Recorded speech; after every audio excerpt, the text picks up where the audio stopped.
もうイギリスには帰りたくない。そんな声まで上がるほど話題となっているのがシルバニアファミリーというおもちゃです。皆さんはこのシルバニアファミリーをご存知でしょうか。1985年に日本で誕生したこのシリーズは緻密な作りと心温まる世界観が特徴で、実に40年以上にわたり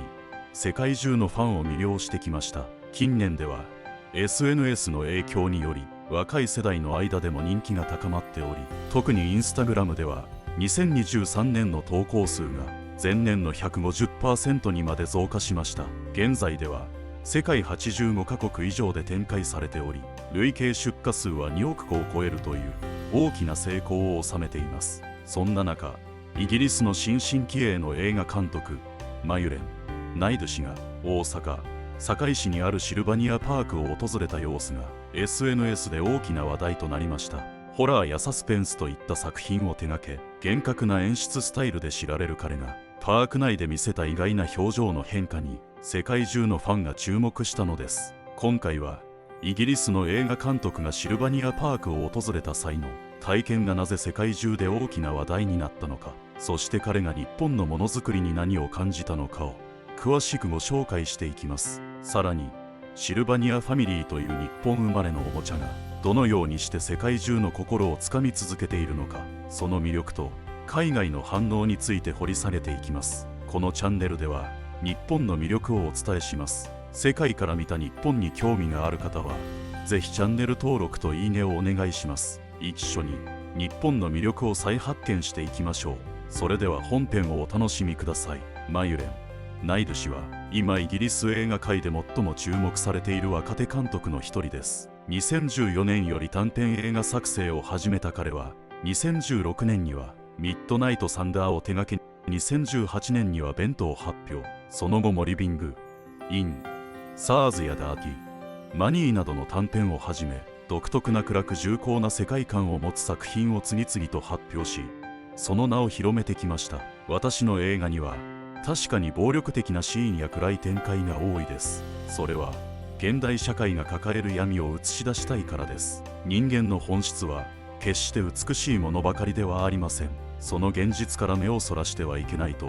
私は考えています。こう語るのはナイド監督本人。インタビューの中での一節です。撮影現場では完璧主義な性格から鬼軍曹と呼ばれることもあるナイド監督。時にはわずか一つのシーンに100回以上のテイクを重ねることもあり、その厳しさにスタッフが涙をこぼすこともあるそうです。黒いレザージャケットに身を包み、眉間にシワを寄せた鋭い表情、そんな厳格な姿とシリアスな作風で知られるナイド監督ですが、実は密かにある日本のものに夢中になっていました。それがシルバニアファミリーだったのです。ここで少しそのシルバニアファミリーについて詳しくご紹介していきましょう。シルバニアファミリーは1985年に日本のエポック社から発売されたドールハウス型のおもちゃシリーズです。舞台は自然豊かな村、そこに暮らすウサギや猫など愛らしい動物のキャラクターたちが登場します。精巧に作られた建物や小物と組み合わせて遊ぶことで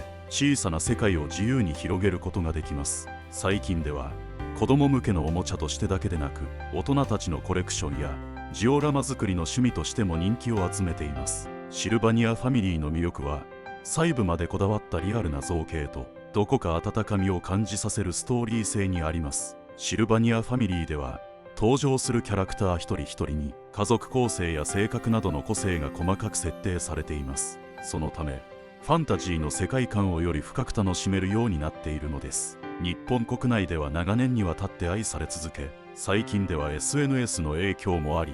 海外でも大きなブームを巻き起こしています。現在では世界各国で販売されるほどグローバルな人気を獲得しています。そんなシルバニアファミリーにある日マユレン・ナイド監督が出会います。甥っ子の誕生日プレゼントを探しに立ち寄ったおもちゃ屋さんで、彼は初めて日本のシルバニアファミリーを目にしたのです。これは子供のおもちゃとは思えない、目の前に並ぶ家具や小物のあまりの精巧さにマユレン・ナイド監督は思わず見とれてしまいます。こんなに細かい部分までまるで本物のように作られている。ただのおもちゃであっても一切の手抜きをしない、その姿勢に彼は日本のものづくりの素晴らしさを感じ取ります。感心しながら棚を見ていたナイド監督の目に次に飛び込んできたのは優しい表情を浮かべた可愛らしい動物たちの人形でした。ふんわりとしたフォルムとどこか温かさを感じる表情、その姿にナイド監督の心はそっと癒されていきました。それ以来ナイド監督はすっかりシルバニアファミリーの魅力に引き込まれてしまいます。時間ができるたびにインターネットでシルバニアファミリーを検索してはその可愛らしい画像に癒される日々が続きました。そんなある日、いつものように検索をしていたナイド監督はシルバニアファミリーの公式 SNS が存在することを知ります。早速フォローしてみるとある投稿が彼の目を引きました。それはシルバニアパークに関する内容でした。現在日本国内にはシルバニアパークが2カ所あります。国内で最初のシルバニアパークは茨城県稲敷市にある木漏れ日森の茨井戸内に2018年7月にオープンしました。そしてナイド監督が SNS で目にした投稿にあったのが大阪にあるもう一つのシルバニアパークです。この大阪のシルバニアパークは大阪府堺市にある農業公園堺緑のミュージアムハーベストの丘の中にあり、茨城に続く国内2番目のシルバニアパークとして2020年3月に誕生しました。園内はまるでシルバニア村に遊びに来たかのような雰囲気で、赤い屋根の大きな建物や夢のような色合いの遊園地が並び、シルバニアファミリーの世界観そのままの可愛らしい空間が広がっています。シルバニアの絵が描かれたポップコーンバケットやショコラウサギのクッキーが添えられたソフトクリームなど、シルバニアファミリーが好きな人なら一日中楽しめるテーマパークになっています。ハーベストの丘ではシルバニアパークの他にも四季折々の花々や動物との触れ合い、収穫体験、手作り教室などもあり、家族連れにとっては大変人気の観光スポットとなっています。そんなシルバニアパークの存在を SNS の投稿を通じて初めて知ったナイド監督、おもちゃの世界が等身大で再現されていることに心から驚いたといいます。公式 SNS に投稿されたシルバニアパークの写真を食い入るように見つめるナイド監督、いつか必ず行ってみたい、そんな思いが彼の中に静かに芽生えます。しかし多忙な日々の中で次第にその存在を忘れかけていたある日のこと、年間スケジュールを見直していたナイド監督は数ヶ月後にまとまった休みがあることに気づきます。これだけ休みがあればどこかへ旅行できそうだ、そう思いながら旅行先を探し始めた彼の頭にふと浮かんできたのは、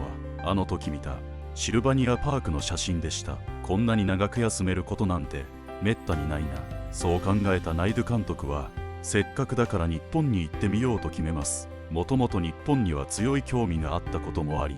迷いはありませんでした。こうして彼の旅行先は日本に決定します。その後も忙しい日々をこなしながら出発の日はあっという間にやってきました。イギリスの空港に到着し飛行機への搭乗を待つ間、ナイド監督はいよいよ日本旅行が始まると SNS に投稿しようと自撮りを1枚、けれどもこの時に撮影した1枚の写真が後に大きな反響を呼ぶことになるとはまだ知る由もなかったのです。およそ18時間にも及ぶ長時間のフライトを終え、ナイド監督を乗せた飛行機はついに成田空港へ到着します。ようやく着いたか、長旅の疲れを感じつつもこれから始まる日本での観光を思うと自然と気持ちが高まっていきます。浅草や東京タワーなど定番の観光地も訪れる予定ですが、ナイド監督が何より楽しみにしていたのはもちろんシルバニアパークです。到着してすぐ彼はシルバニアパークを目指して大阪方面へ向かう新幹線に乗り込みます。初めて乗る新幹線、ナイド監督はその正確な時刻通りの運行と車内の清潔さ、そして驚くほどの静かさに関心を隠せません。噂には聞いていたが新幹線とはこんなにも素晴らしいものなのか、そう思いながら新大阪駅に到着した監督はさらに電車を乗り継ぎ、シルバニアパークがある堺緑のミュージアムハーベストの丘の最寄り駅へと向かいます。電車に揺られておよそ20分、最寄りの泉ヶ丘駅に到着しました。本当にこんな場所にあるのか、静かな周囲の風景に少し不安を感じながらもちょうどやってきたハーベストの丘行きのバスに乗り込みます。バスに揺られること約10分、窓の外にようやく公園のような景色が見えてきました。そしてついにナイド監督はシルバニアパークの入り口に到着します。エントランスはまるでおもちゃそのままの赤い屋根の建物、2階の窓からはショコラウサギが顔を覗かせています。こんにちは。シルバニアパークへようこそ。スタッフから施設内の説明を受けたナイド監督はいよいよパークの中へと足を踏み入れます。目の前に広がるのはおもちゃの世界をそのまま再現した可愛らしい空間。普段は冷静なナイド監督の表情が思わずほころびます。その瞳にはほんのりとした輝きが宿っていました。パークに入ったナイド監督はまっすぐ風の丘ステージへと向かいました。ステージではシルバニアファミリーのキャラクターたちが温かく出迎えてくれます。その一つ一つの動きが実に愛らしく、ナイド監督も思わずその場で見入ってしまいます。赤い屋根の大きな家の中ではテーブルに並べられた食器を囲むように可愛らしいキャラクターたちが集まっていました。普段は手のひらサイズで見ていた家具や小物が実物大で再現されており、その圧倒的なスケール感に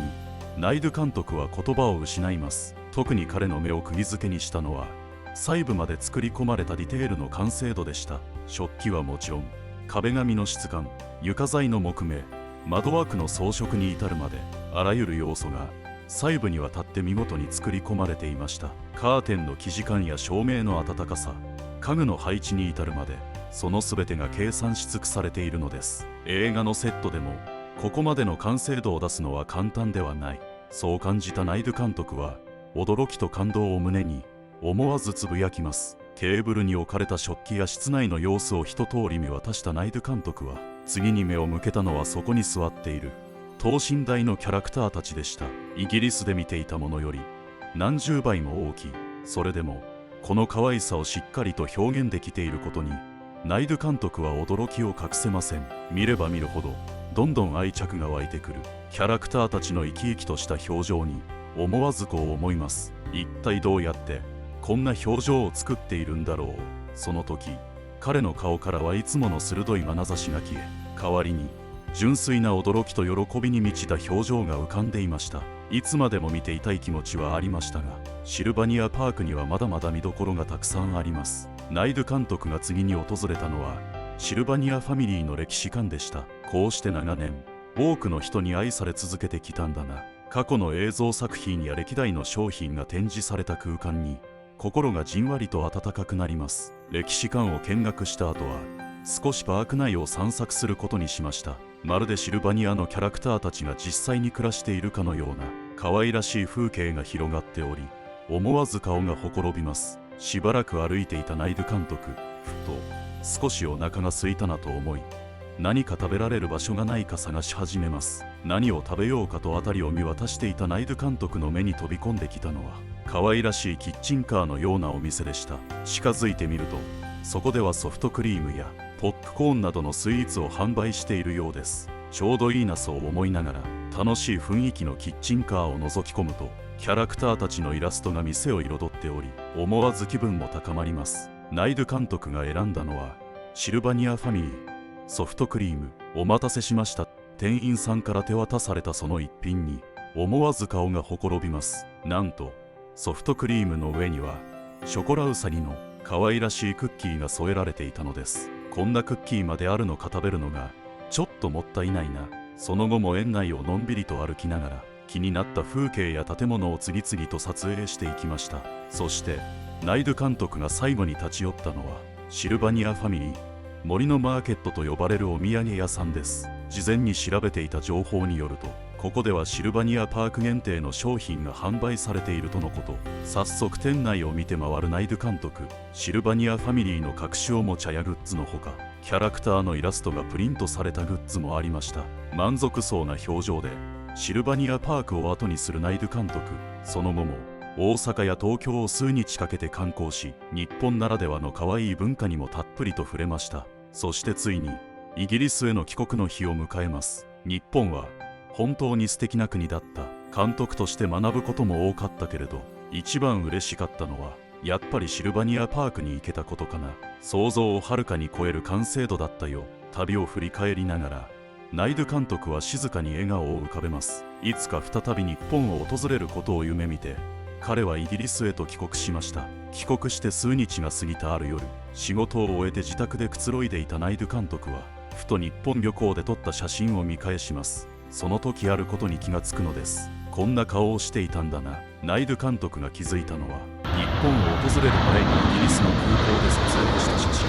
大阪のシルバニアパークで撮った写真に写る自分自身の表情の違いでした。普段プライベートでもあまり笑うことのないナイド監督。イギリスの空港で撮った写真にはいつも通り無表情な自分が写っていました。ところがシルバニアパーク内で撮った写真には自然と微笑む自分の姿があったのです。自分でも気づいていなかったその表情の変化に驚いたナイド監督は、この写真を SNS に投稿しようとひらめきます。早速写真を編集し、旅の思い出をまとめた動画を投稿したのでした。ナイド監督は来日前の無表情な自分とシルバニアパークを満喫している時の笑顔、その対照的な表情を一本の動画にまとめました。そして動画にはシルバニアパークに行く前と後とコメントを添えて投稿します。するとその動画は瞬く間に大きな話題となり、わずか10日間で再生回数700万回を超える驚異的な反響を呼びました。ナイド監督の表情の変化を捉えたこの動画には、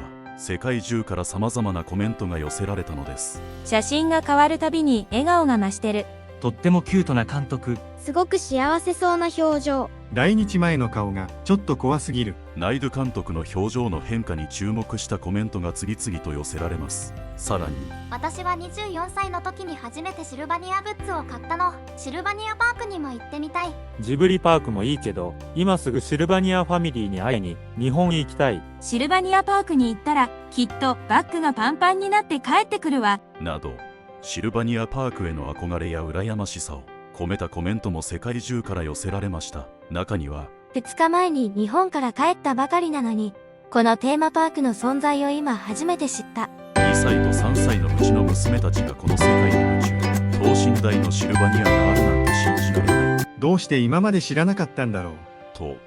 ナイド監督の投稿をきっかけにシルバニアパークの存在を初めて知ったという声も数多く見られました。自身の投稿に対する世界中からの反響を目の当たりにしたナイド監督は、シルバニアファミリーがいかに多くの人に愛されているかを改めて実感します。シルバニアパークを訪れたことで、物語性あふれる世界観やキャラクターたちへの深い愛着が自然と芽生える。そんな体験にナイド監督は強く魅了されました。この経験をぜひ自分の映画作りにも生かしたい、そう心に決めた彼は、次回作に向けて新たな構想を思い描きます。物語により深く没入できるような緻密なセットデザイン、キャラクター同士の温かい関係性の描写、そしてシルバニアファミリーのように世代を超えて愛される作品。日本での体験を通じて得た新たな目標に向かって、ナイド監督は次の一歩を踏み出すのでした。近年、シルバニアファミリーは SNS の影響もあり、世界的なブームとなっています。特に SNS の力は大きく、これまで以上に多くのファン層を獲得。20代から30代の若い世代の間でも、コレクションを楽しんだり、写真を撮って SNS に投稿したりする人が増えています。YouTube や Instagram では、シルバニアファミリーの世界観を生かしたストップモーションアニメや物語風の投稿が人気を集め、各国のファンたちが独自の楽しみ方を広めているようです。その一方で、シルバニアファミリーそのものの知名度は高いものの、実は日本にシルバニアパークがあるということ、知っている海外のファンはまだ意外と少ないのが現状です。実は日本国内でもシルバニアパークの存在を知らない人は少なくないのではないでしょうか。最近では海外のインフルエンサーやシルバニアファミリーのファンが実際にシルバニアパークを訪れ、その体験を SNS で発信することで、少しずつ海外での認知度も高まりつつあります。今回ご紹介したイギリスの映画監督マユレン・ナイド氏の訪問もまさにその一例です。彼の投稿をきっかけに初めてシルバニアパークの存在を知ったという海外ファンの声も多く寄せられました。日本のシルバニアファミリーやシルバニアパークの人気は、日本ならではのアニメ文化やキャラクター文化の影響を強く受けているとも考えられます。日本ではたとえそれがおもちゃであっても、その背後にある物語や世界観を大切にし、細部にまでこだわる文化があります。シルバニアファミリーもまた、精巧に作られたミニチュアの家や家具、衣装、そしてキャラクターたちの物語によって、子供から大人まで幅広い世代の心を魅了してきました。本日はそんなシルバニアパークを訪れたイギリスの映画監督マユレン・ナイド氏の SNS 投稿が今世界中で大きな話題となっている件についてお伝えしました。マユレン・ナイド監督は日本のシルバニアファミリーと出会い、実際にシルバニアパークを訪れることで、そこに込められた職人の技と哲学に深く感銘を受けました。細部にまで妥協しない飽くなきこだわり、それこそが日本のおもちゃ文化の真髄だと言えるでしょう。これからもシルバニアファミリーは日本初のキャラクター文化として進化を続け、世界中の人々を魅了し続けていくに違いありません。その背景には日本人が大切にしてきたものづくりの精神と細部に宿る魂がしっかりと息づいているのです。いかがでしたか？今回の動画は以上です。この動画をご覧になって感じたこと、共感したこと、またはもっとこんなことが知りたいというリクエストがあれば、ぜひコメント欄で教えてください。皆さんのご意見や体験談をお聞きするのを楽しみにしています。もし動画を楽しんでいただけたなら、ぜひ高評価ボタンとチャンネル登録をお願いします。次回の動画でも日本の素晴らしさをさらに深く探っていきますので、どうぞお楽しみに。最後までご視聴いただき本当にありがとうございました。また次回の動画でお会いしましょう。